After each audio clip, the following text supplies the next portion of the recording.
Vamos a darle la palabra al diputado Henry Ramos Alup por Acción Democrática. Muchas gracias. Yo no voy a sucumbir a la tentación de responder algunas afirmaciones que han hecho oradores, sobre todo los del gobierno que me han antecedido, porque por técnica parlamentaria aprendí a encuadrarme en mi discurso y no sucumbir a esa tentación para no disgregar, ¿verdad? Entonces, eso lo pudiéramos dejar para otro debate porque hay cosas muy interesantes que discutir. Y me voy a dirigir fundamentalmente a Nicolás Maduro porque es el presidente en ejercicio, porque es el jefe del Estado y es el jefe del gobierno. ¿Okay? Voy a comenzar por algunas obviedades, ¿no? Aquí por fin estamos dando este debate. O diálogo, o conversación, o como sea, por fin, pero por primera vez en 15 años. Es demasiado tiempo. Lo que en cualquier otro país es normal, es rutinario. Aquí se ha convertido, como alguien dijo, en noticioso, porque es un caso excepcional. Bueno, pero al fin se dio. Sería negativo y absolutamente preocupante en que nosotros diéramos un debate sobre las consecuencias, sobre los resultados y no sobre las causas. Y he visto que un poco nos estamos circunscribiendo o enfocando en discutir las consecuencias y no las causas.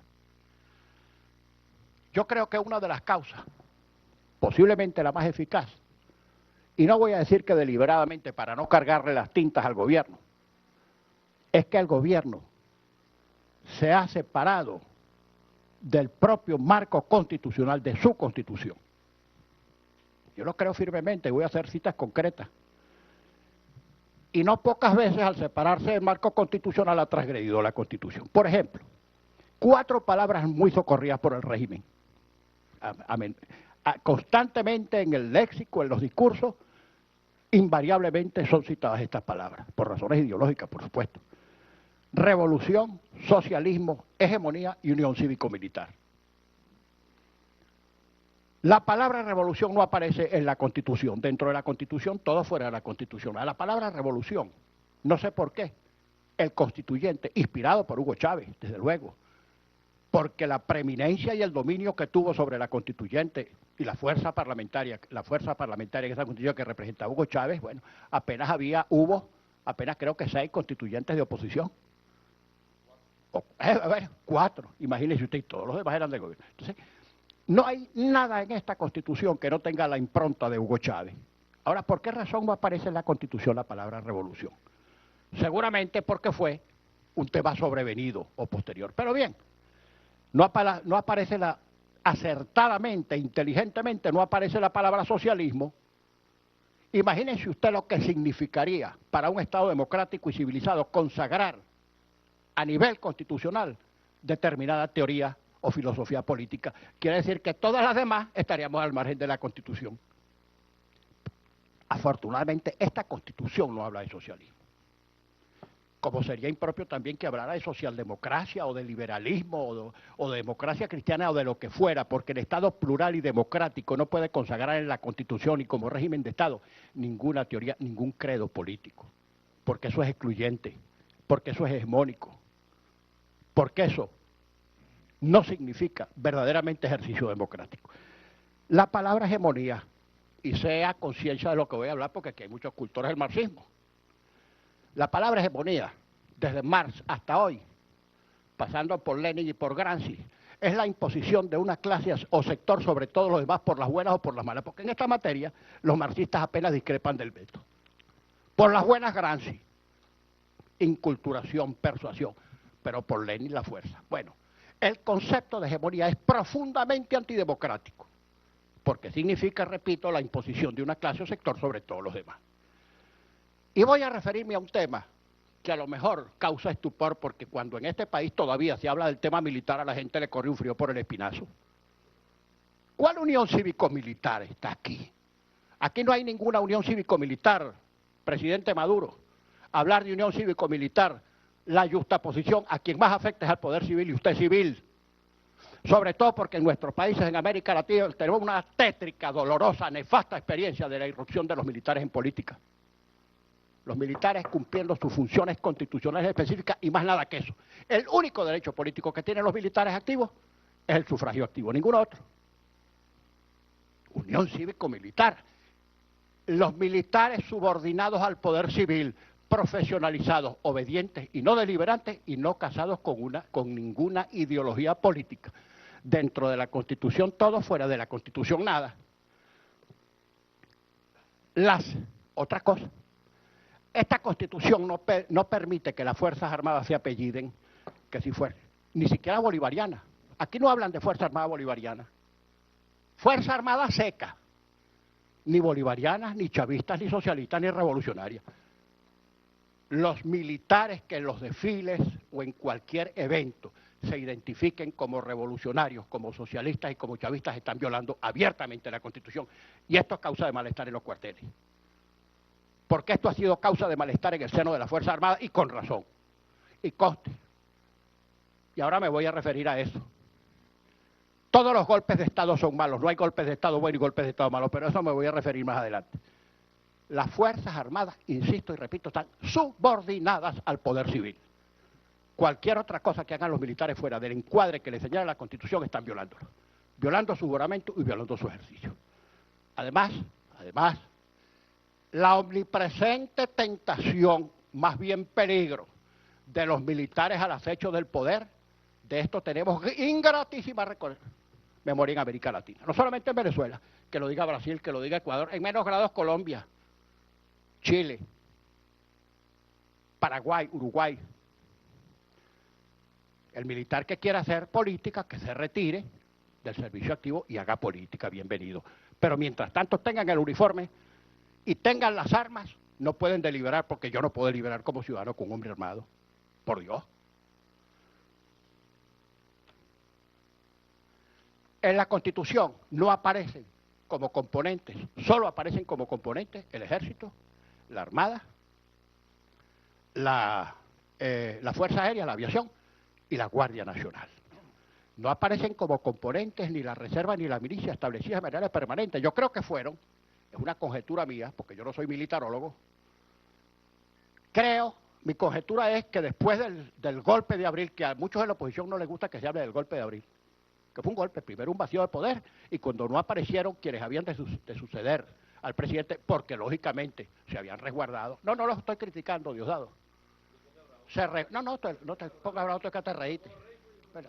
Bueno, sí, pero mira, yo no estoy en la asamblea. Acuérdate que yo no soy subalterno tuyo. Yo no estoy en la asamblea. Bueno, ten calma, no te pongas. Estoy diciendo que a lo mejor, te estoy diciendo que no aparecieron porque era lógico que se resguardaran. Porque si hubieran aparecido, a lo mejor los liquidan. Hubo al principio vacío y después hubo un golpe, aunque eso a muchos oídos desentone. Primero hubo vacío y después golpe. Las dos cosas, una primero y otra después, pero sí hubo golpe. Bueno, y esto que yo estoy diciendo tiene la virtud de que no le gusta ni al gobierno ni a la oposición tampoco. Pero, en fin, lo digo porque eso fue lo que pasó. Bien. Pero a raíz de eso es cuando Chávez crea los dos componentes, la reserva y la milicia. Pienso yo que como poderes equilibrantes. Porque, ojo, los golpes de Estado no los damos los civiles, los dan los militares. Y a Chávez le dieron el golpe a los militares, su alto mando militar, que le exigieron la renuncia, la cual aceptó, según expresó Lucas Rincón, que era el militar de más alto grado de aquel momento. Los golpes de Estado no los damos los civiles. No sé si habrá algún civil por allí en la oposición lo suficientemente lerdo como para creer que los que tienen tanques, cañones, aviones, soldados y fusiles van a dar un golpe de Estado para ponerle la banda a un civil. Además, ningún gobierno surgido de golpe de Estado puede, en esta América Latina, en este mundo contemporáneo, sobrevivir. Ahora, tampoco puedo garantizar que no haya militares que quieran dar un golpe, vaya usted a ver, ni civiles que no se dejen, que no estén atentos a las tentaciones de dar un golpe de consuelo con los militares. Ahora sí les quiero decir una cosa, no sé si es una recomendación o una reflexión o lo que sea. No se puede seguir con la tesis del golpe apellidado o sustantivado, el golpe suave, golpe por etapas, golpe poco a poco, porque ese es un factor autodesequilibrante. Si la gente empieza a hablar que está en golpe, un curso en golpe, un golpe de Estado en curso, que están preparando, que puede haber... Eso a quien debilita fundamentalmente es al gobierno. Ahora, si tienen certeza de que hay un golpe, señalen a los civiles y a los militares que están incursos en ese golpe pero no con organigramas más o menos imaginarios. General tal, coronel tal, civil tal, partido tal, fulano de tal. Y más nada, y se desmarca. Yo le puedo asegurar a usted, y mire que yo no hablo pamplinada, que yo no he escuchado jamás, ni siquiera he tenido la mínima sospecha en la mesa de la Unidad Democrática, de factores que estén en alguna conspiración militar. Y repito, si hay algún bobo lo suficientemente tal para creer que algún militar va a dar un golpe para poner la banda a un civil, allá él. Lo van a enterrar, como decían en mi tierra, lo van a enterrar en urna blanca como la señorita. Mira, vicepresidente, sí, a lo mejor me pasa un poquitico, pero quédese tranquilo, que es mucho lo que tengo que decir, porque tengo 15 años escuchando cadena con mucha tolerancia y este chance no lo voy a tener muchas veces. No me suene la campana. Tenga un poquitico de lasitud, porque yo tengo de verdad cosas que decir que son interesantes para todos. Bueno, o sea que cuidado con la unión cívico-militar, la yuxtaposición más bien pone en peligro al poder civil, es lo que yo creo. Otro tema. Mire, presidente, la Constitución garantiza la separación de los poderes. Yo creo que esa es una institución más o menos imaginaria, porque uno ve a veces una especie de solución del continuo, el ukase presidencial. El presidente dice una cosa y eso rebota idéntico. Bueno, en la Asamblea Nacional se comprende porque es un cuerpo político, pero igualito en los tribunales y en la Fiscalía. Yo le voy a dar un dato a usted nada más para que tome nota. Que en 15 años no ha habido un solo juicio importante, ni uno, ni un hito. Juicio importante donde el gobierno si demandó, gana. Y si lo demandaron, también gana. Bueno, digno de replay. Ningún juicio importante, revise los tribunales. Cada vez que el gobierno es demandado, gana. Cuando el gobierno demanda, gana. Y si al gobierno lo demandan, también el gobierno gana. Bueno, esos abogados son un fenómeno. Okay. Ha habido juicios, a lo mejor, pero en los juicios importantes esto es lo que ha pasado. Solamente un juicio perdió el gobierno, que fue aquella decisión del tribunal declarando que el 11 de abril no hubo golpe sino vacío, pero ese juez fue expelido. Ahora, ese juez ha debido sentenciar dos cosas, primero hubo vacío y después golpe, aunque al diputado Cabello no le guste la tesis que yo estoy escribiendo. ¿Okay? No, porque usted la critica, pero hubo las dos cosas, de verdad que hubo las dos cosas. De verdad que hubo las dos cosas, no se ponga bravo. Bueno, las leyes establecen la independencia del Poder Judicial. Independencia del Poder Judicial, pero vemos a veces, incluso en la instalación del año judicial de todos los años, vemos hasta magistrados absolutamente identificados como que si fueran dirigentes políticos. Esto le hace mal, no solamente al funcionamiento del sistema judicial, sino a la confianza o a la desconfianza que se genera en los ciudadanos, que llegan a la conclusión de que aquí no hay ningún poder equilibrante, de que si usted se topa con el gobierno, pierde en el Ejecutivo, en el Legislativo desde luego, porque es un cuerpo político, y pierde también el judicial. Eso es malo para la democracia como sistema. Es inconstitucional, alcalde Jorge Rodríguez, territorializar la protesta. No, nada de territorialización. Imagínese usted, si por temor a la eventualidad de que se pueda producir un disturbio, cualquiera que sea su entidad, todos los alcaldes del gobierno y todos los gobernadores del gobierno territorializan la protesta. No, mi municipio no, porque es territorio de paz. Bueno, quedamos los opositores confinados a protestar en parte de 3 gobernaciones y en 65 alcaldías de 335. Eso no puede ser. Es inconstitucional porque haría nugatorio el derecho que nos consagra el texto fundamental, ese principio de la territorialización de la protesta. ¿Qué tienen que hacer? Vigilar si alguien se excede, aplicarle la ley. Si yo voy a su municipio y yo quemo y yo incendio y yo causo lesiones o daños, castíguelo. ¿Ok? Otra cosa, no se puede determinar la culpabilidad por asociación. Quiero precisar claramente que a sociedad, cuando estoy diciendo que no se puede responsabilizar a nadie por asociación, no me estoy refiriendo de la asociación para delinquir, porque hay asociación para delinquir. La gente puede ser autor intelectual, perpetrador, cómplice, cooperador inmediato, etcétera. No, me refiero a la culpabilidad por asociación, que si en una manifestación el dirigente político que pide el permiso o que funge como líder de la manifestación, si algún copartidario suyo delinque, entonces yo voy preso por asociación. No, no, porque desde hace muchos tiempos, siglos, la responsabilidad penal es personalísima e intransferible.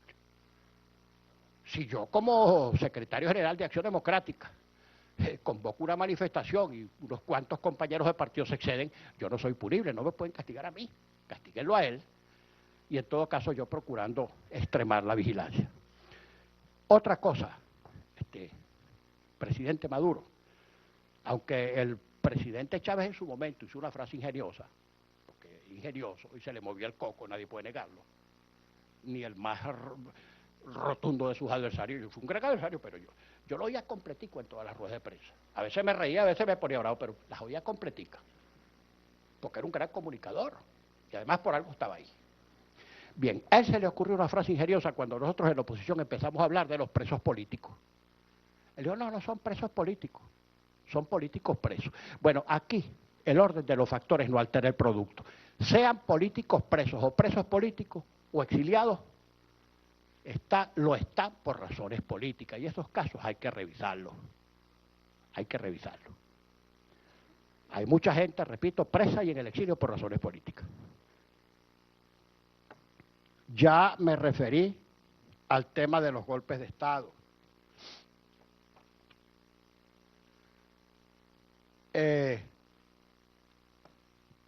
Mire, presidente, en materia de golpes no puede haber ambigüedad, no hay golpes buenos y golpes malos. Le voy a citar unos casos. El último golpe de Estado de la cuarta, se había producido el porteñazo en el año 62. Entre el año 62 y el 4 de febrero del 92, que fue el golpe encabezado por Hugo Chávez, transcurrieron 30 años. Pero del 4 de febrero del 92 al 11 de abril del 2002 transcurrieron apenas 10 años.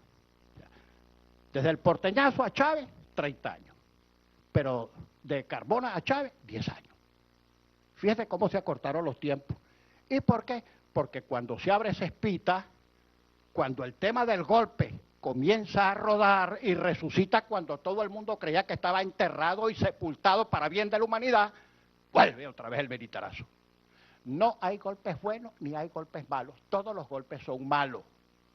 Todos los golpes son malos. Cada vez que le den un golpe de Estado a un gobierno electo popularmente, no importa cuál sea su desempeño, fuera de los mecanismos que establece la Constitución para sustituirlo, ese golpe es malo. No importa quién lo dé. ¿Okay? Otra cosa, el léxico oficial, presidente. La tendencia a identificar, quizás como un escudo protector, patria con Estado, con gobierno. Ergo, si yo hablo del gobierno mal o lo critico, estoy hablando mal de la patria. No, yo tengo derecho a criticar al gobierno y ser perfectamente patriota, y lo puedo hacer en Venezuela o en el exterior. Claro, lo que no puedo hacer es conspirar, porque estaría saliéndome del marco constitucional, pero la crítica la puedo hacer donde sea, porque no puede haber esa triple identidad de patria, Estado y gobierno, que son tres cosas distintas. Que le pidan la renuncia. Ese es un derecho que tiene cualquiera, pedirle la renuncia. A Rómulo se la estuvieron pidiendo durante 5 años y llenaron el país de pinta. Rómulo renuncia, y como dijo Rómulo, gobernaré hasta el 14 de febrero, ni un día más ni un día menos. Yo soy un presidente que ni renuncia ni lo renuncia. Si mi efecto de pedirle a usted la renuncia tuviera un efecto que se materializara, usted podría preocuparse, pero yo le puedo pedir a usted 100 veces la renuncia y como es potestad usted renuncia. No, a usted le resbala y usted no renuncia. O sea, no hay que angustiarse por esto, porque cualquiera le puede pedir a cualquier funcionario la renuncia, no importa que haya sido electo. ¿Dónde está la herejía? Amnistía. Yo entiendo que el gobierno tenga paciencia, vicepresidente. Yo sé que me estoy pasando, pero mire, está bien, pero no hablo más entonces, dejo de decir lo que tengo que decir, que es interesante o no lo digo más. Dígame usted. No me alcanzan. Fíjese. Bueno, está bien. No haya angustia por cortarme, porque tengo cosas importantes que decir. Mire, la amnistía. La amnistía, 15 años sin hablar aquí. La amnistía. A lo mejor tienen reservas con la amnistía porque es omnicomprensiva, ahí entra tutilimundi en una ley de amnistía, a lo mejor lo entiendo, aunque nosotros estamos de acuerdo con la ley de amnistía. Pero los casos que quiere resolver el presidente los tiene a la mano. Usted no necesita ley de amnistía. Si quiere resolver, puede resolver. Porque usted tiene dos expedientes. Uno, el indulto. Desde la época de Caldera incluso no hace falta sentencia. El Código Penal define el indulto diciendo el indulto gracias que condona la pena, para lo cual se requeriría que hubiese sentencia definitivamente firme. Pero Caldera le dio a Miguel Silvio Sanz durante su primer gobierno un indulto dentro del proceso. Y de ahí se consagró la tesis del indulto procesal. Pero bueno, o tiene el indulto o tiene el sobreseimiento que lo puede dictar el presidente en cualquier estado y grado de la causa. Chávez fue sobreseído por Rafael Caldera sin que hubiera juicio, o sea, un juicio que el mismo Chávez detuvo porque no se presentó en estrado, en un gesto de protesta, de rebeldía. Usted tiene indulto y sobreseimiento en los casos que quiera resolver. Y en esta materia yo sé que el gobierno tiene limitaciones, porque ustedes tienen problemas como tenemos en la oposición. Presiones tenemos todos, pero el gobierno no puede andar caminando sobre cristales a la hora de decidir. Cuando tenga que decidir, decida. Riesgos y presiones, costos políticos, todos lo pagamos. Nosotros pagamos un costo por estar aquí. Y lo tenemos que pagar porque Venezuela vale cualquier costo, cualquier precio.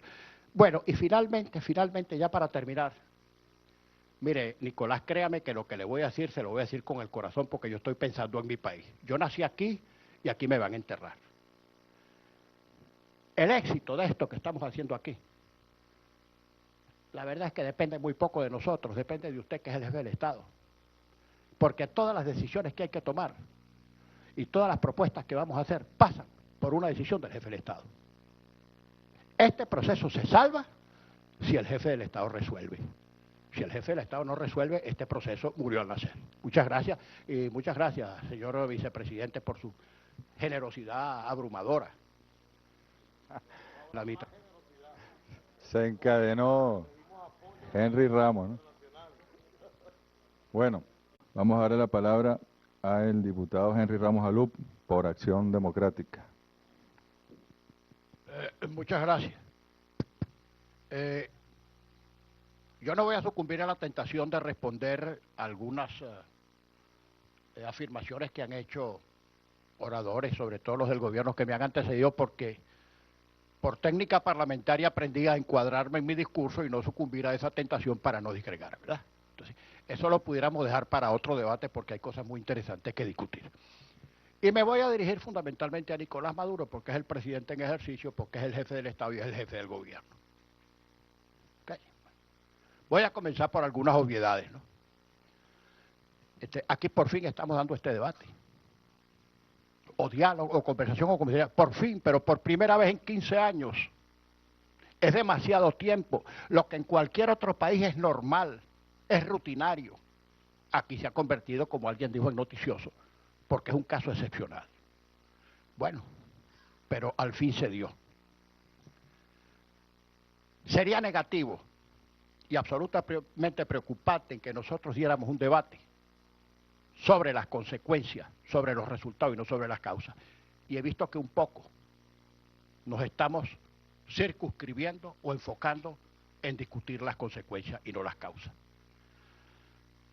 Yo creo que una de las causas, posiblemente la más eficaz, y no voy a decir que deliberadamente para no cargarle las tintas al gobierno, es que el gobierno se ha separado del propio marco constitucional, de su Constitución. Yo lo creo firmemente, voy a hacer citas concretas. Y no pocas veces al separarse del marco constitucional ha transgredido la Constitución. Por ejemplo, 4 palabras muy socorridas por el régimen. Constantemente en el léxico, en los discursos, invariablemente son citadas estas palabras, por razones ideológicas, por supuesto. Revolución, socialismo, hegemonía y unión cívico-militar. La palabra revolución no aparece en la Constitución. Dentro de la Constitución, todo fuera de la Constitución. A la palabra revolución, no sé por qué, el constituyente, inspirado por Hugo Chávez, desde luego, porque la preeminencia y el dominio que tuvo sobre la constituyente y la fuerza parlamentaria en esa constitución que representaba Hugo Chávez, bueno, apenas creo que 6 constituyentes de oposición. 4, imagínese usted, todos los demás eran del gobierno. Entonces, no hay nada en esta Constitución que no tenga la impronta de Hugo Chávez. Ahora, ¿por qué razón no aparece en la Constitución la palabra revolución? Seguramente porque fue un tema sobrevenido o posterior. Pero bien, no aparece acertadamente, inteligentemente, no aparece la palabra socialismo.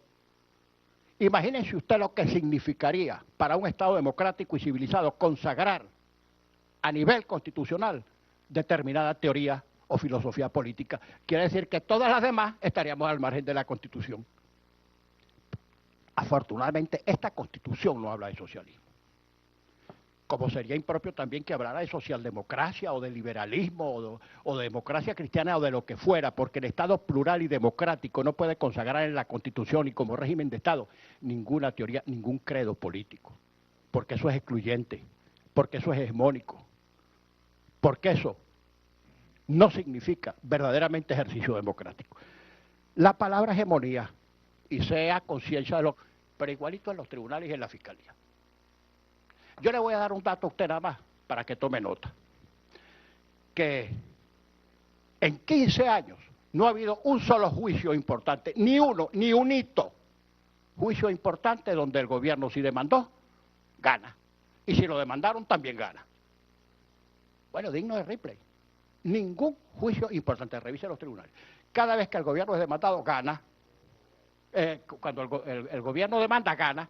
Y si al gobierno lo demandan, también el gobierno gana. Bueno, esos abogados son un fenómeno.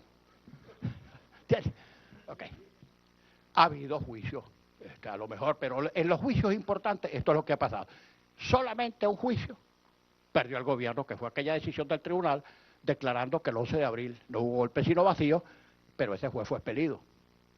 Ahora, ese juez ha debido sentenciar dos cosas. Primero hubo vacío y después golpe, aunque al diputado Cabello no le guste la tesis que yo estoy escribiendo. ¿Okay?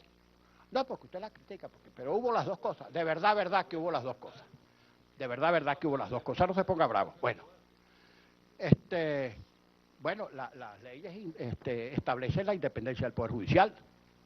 Independencia del Poder Judicial, pero vemos a veces incluso en la instalación del año judicial de todos los años, vemos hasta magistrados absolutamente identificados como que si fueran dirigentes políticos. Esto le hace mal, no solamente al funcionamiento del sistema judicial, sino a la confianza o a la desconfianza que se genera en los ciudadanos, que llegan a la conclusión de que aquí no hay ningún poder equilibrante, de que si usted se topa con el gobierno, pierde en el Ejecutivo, en el Legislativo desde luego, porque es un cuerpo político, y pierde también el judicial. Eso es malo para la democracia como sistema.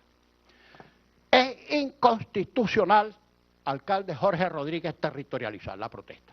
No, nada de territorialización.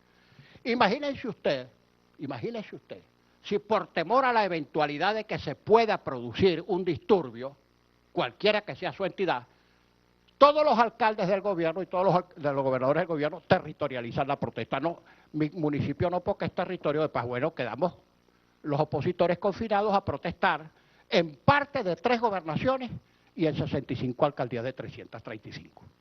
Eso no puede ser. Es inconstitucional porque haría nugatorio el derecho que nos consagra el texto fundamental, ese principio de la territorialización de la protesta. ¿Qué tienen que hacer? Vigilar si alguien se excede, aplicarle la ley. Si yo voy a su municipio y yo quemo y yo incendio y yo causo lesiones o daños, castíguelo. ¿Ok?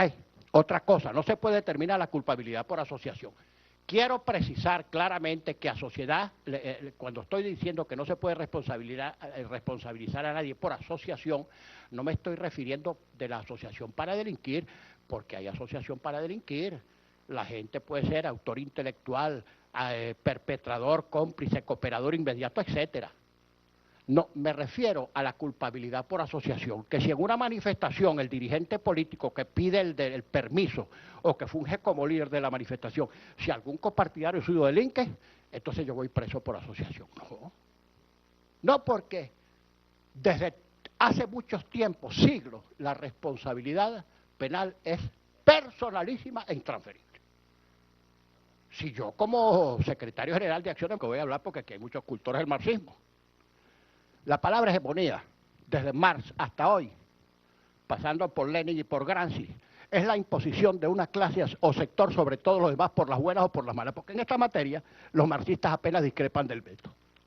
Por las buenas, Gramsci, inculturación, persuasión, pero por Lenin la fuerza. Bueno, el concepto de hegemonía es profundamente antidemocrático, porque significa, repito, la imposición de una clase o sector sobre todos los demás. Y voy a referirme a un tema que a lo mejor causa estupor, porque cuando en este país todavía se habla del tema militar, a la gente le corre un frío por el espinazo. ¿Cuál unión cívico-militar está aquí? Aquí no hay ninguna unión cívico-militar, presidente Maduro. Hablar de unión cívico-militar, la yuxtaposición a quien más afecta es al poder civil, y usted es civil. Sobre todo porque en nuestros países, en América Latina, tenemos una tétrica, dolorosa, nefasta experiencia de la irrupción de los militares en política. Los militares cumpliendo sus funciones constitucionales específicas y más nada que eso. El único derecho político que tienen los militares activos es el sufragio activo, ninguno otro. Unión cívico-militar. Los militares subordinados al poder civil, profesionalizados, obedientes y no deliberantes y no casados con ninguna ideología política. Dentro de la Constitución todo, fuera de la Constitución nada. Otra cosa. Esta Constitución no permite que las Fuerzas Armadas se apelliden, que si fuera, ni siquiera bolivariana. Aquí no hablan de Fuerza Armada bolivariana. Fuerza Armada seca, ni bolivarianas, ni chavistas, ni socialistas, ni revolucionarias.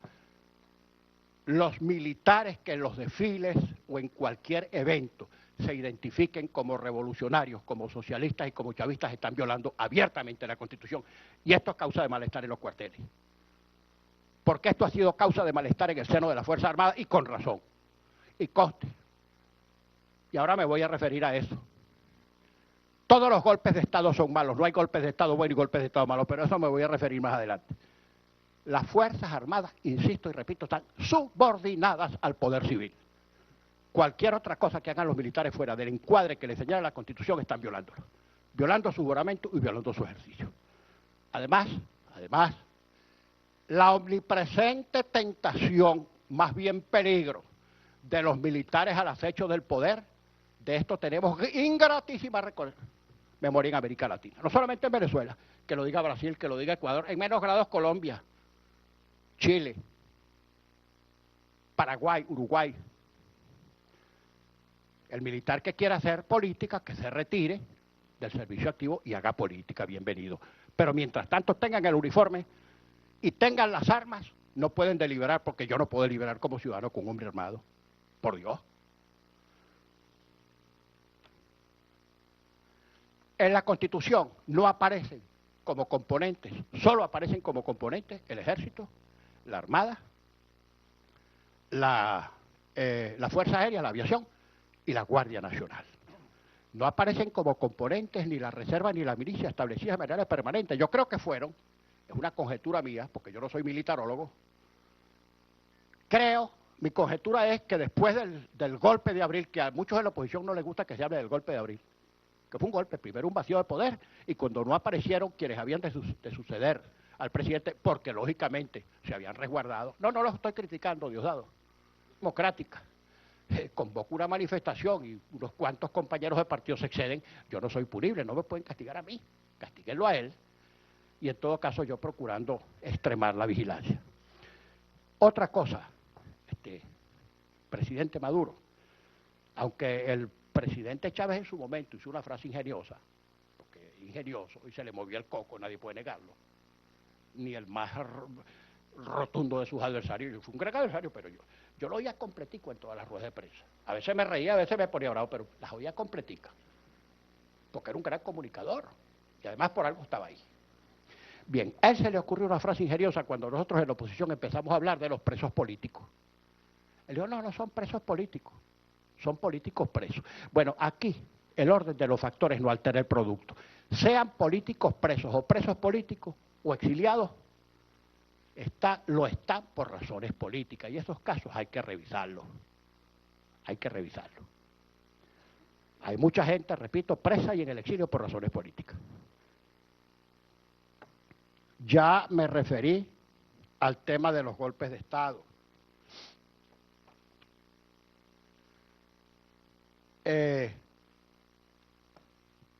Mire, presidente, en materia de golpes no puede haber ambigüedad, no hay golpes buenos y golpes malos.